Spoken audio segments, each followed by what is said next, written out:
Man says to his wife the other day, man says, "Why, honey, our little girl sure loves that old beat-up ladderback chair." Wife says, "Oh, that gaudy-looking thing? It's broken, it's chipped, it's cracked. She's painted it every imaginable shape and color. I tell ya, tomorrow I'm gonna get her a proper chair, and I'm gonna take that thing and set it by the woodpile." Husband doesn't reply because husband is smart. So the next day, wife takes the old ladderback chair, she sets it out by the woodpile, and she brings in a nice, beautiful, pristine, like ivory-colored sitting chair with a cushioned seat. And then she goes out to the store to go get some milk, eggs, bread, whatnot. You get the thing. You get the thing here. So, wife comes back. She's walking on air. And she expects to see her little girl sitting in that brand new chair. And when she comes back, what does she see? She sees her baby girl sitting in that old ladderback chair. And the wife is really puzzled and angry and looks at the husband and says, "How could you bring that thing back in here?" Husband says, I didn't bring it back in here, honey. She got it from the woodpile." Wife looks at the husband. "Well, where's the new chair?" Husband looks back at the wife, says, "In the woodpile." And, at this, the wife is pretty upset. She expected to find her daughter in that that new, soon-to-be old in the future, pristine ivory chair.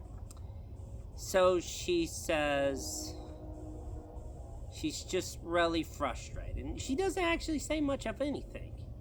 At length, the husband says, "Look, she ain't like you. She likes shapes and colors and don't care if something's a little old or beat up."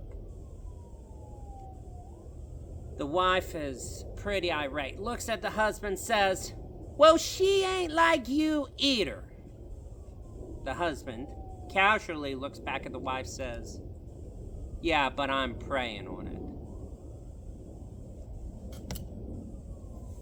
So that's an original story, told by me. I probably told it maybe once or twice before. And never have I told it the exact same way. And that story is to communicate you, in a rather cumbersome manner, might I add, that not everything is to be exact replica or exact copy. People aren't exact replicas or copies of their parents. I can attest to that very much so. While I have a great deal of love for my father, unlike my father, I actually had this thing insured. So there's that. Okay. And that's a lot like Folklore. The story, that is. Folklore isn't an exact copy of the story that was told. It isn't the exact copy of the song that was sung. It is the exact copy of a joke that was told. And even if only 1% of the original story, song, a joke, what have you, survives, the folklore continues. It's a continuous building process. Like, for instance, I've been putting off this video for a while, this talk, what it is, and I always said I'd do it the next day, I'd do it the next week, and I didn't expect anything to change. And Folklore, like life, like folklore, changes. As you can see, it changes. It's a constant building process. And even if you think it is finished, you'd be surprised how much you have to build it up again and again. You know, I think that's why I love folklore.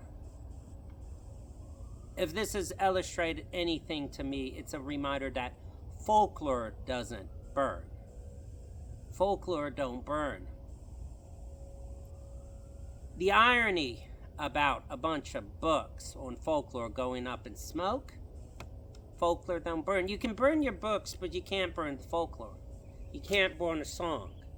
You can't burn a joke or a riddle. You know, there are a few things in this world that don't burn besides folklore. Case in point. Now, so folklore don't burn. And you know, I think that's why a lot of our identity in our culture is tied to folklore. Because if you had to tie your sense of self to something that didn't last, what would you do if one day that thing was gone? But our stories, our songs, our jokes, our traditions, they live on. You can forget them, and don't you forget that. But like I said, even if you remember that 1%, it's gonna continue on.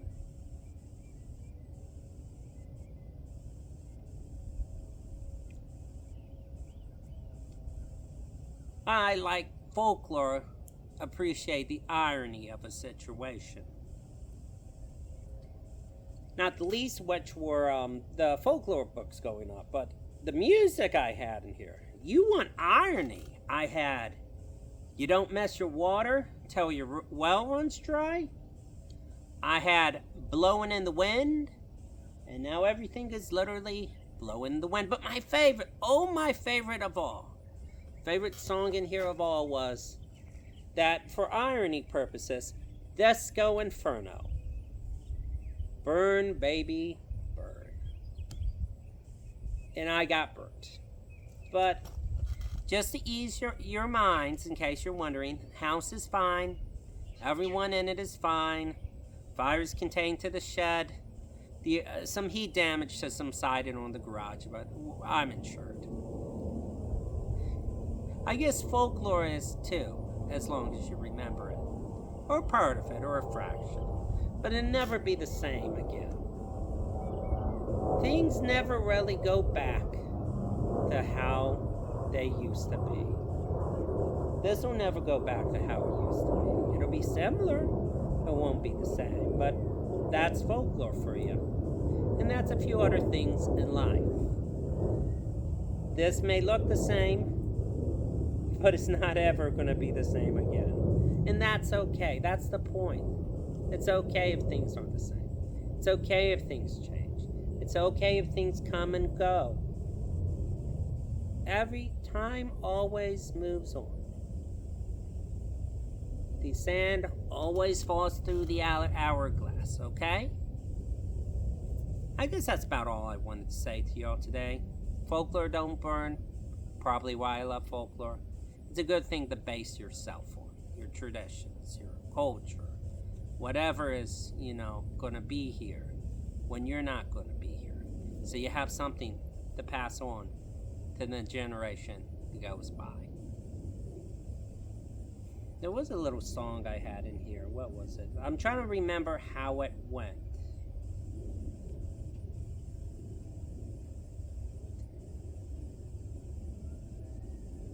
Her ringlets fair, her beautiful stare, from eyes like diamonds shining, that slender waist, that heavenly face, leaves my heart still pining. Now I'm bound to Brighton's camp. Kind Seven, God, pray guide me and take me safely back again.